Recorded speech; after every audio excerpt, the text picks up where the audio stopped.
afternoon, and welcome to this week's edition of Stony Brook Newsbreak. I'm Kayla Lopoli-Nolan. And I'm Willem Joseph. Bad news on campus. A collision yesterday morning sent a 22-year-old SBU student to the hospital. A university transit bus struck an undergraduate still to be named.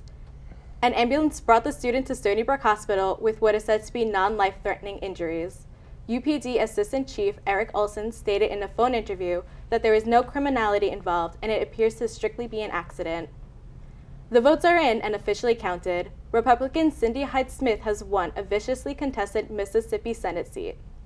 She beat Democrat Mike Espy, a veteran African-American congressman from the conservative state. Espy earned the support of 46% of the people in Mississippi. With this win, Hyde-Smith is now the first ever U.S. Congresswoman to be elected from Mississippi. Vermont is now the only state to have never elected a woman to Congress. Midterm elections may officially be over, but there are still positions to be filled. The top U.S. Democrat, Nancy Pelosi, has cleared the first hurdle of winning nomination to serve as Speaker of the House of Representatives for a second time. The California Congresswoman presided over the House from 2007 to 2011. In the upcoming new year, Pelosi will have to win the support of at least 218 members. Let's turn it over to our weatherman, Ben Kriegel, for updates on this week's weather. Ben?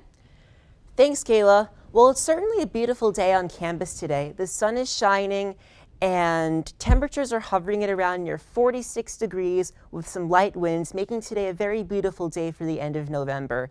And as we take a look at the rest of the night, skies will be clearing out and temperatures will be dropping into the mid-30s. And as we take a look at the rest of the week's forecast, the weather tomorrow will be around 43 degrees with some partly cloudy skies. And as we take a look at the weekend, temperatures will be hovering around 45 degrees on Saturday with some light rain.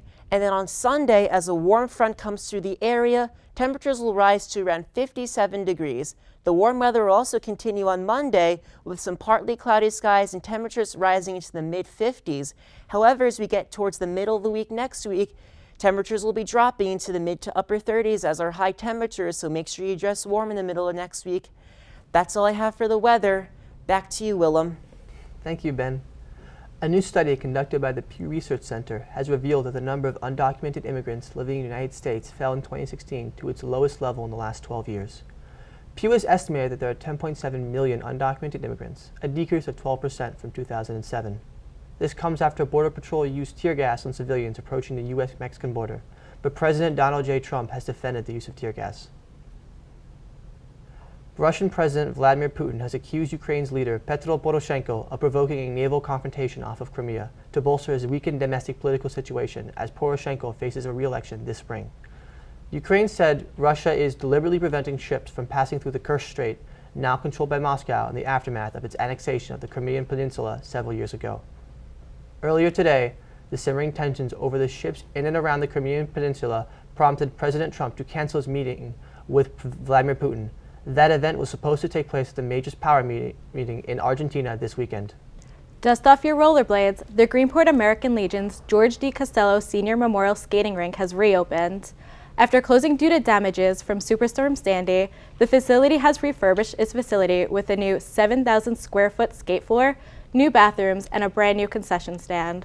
With its reopening and the closing of Hot Skates in Lynbrook, the Greenport Skating Rink is now the only indoor public roller rink in Suffolk County.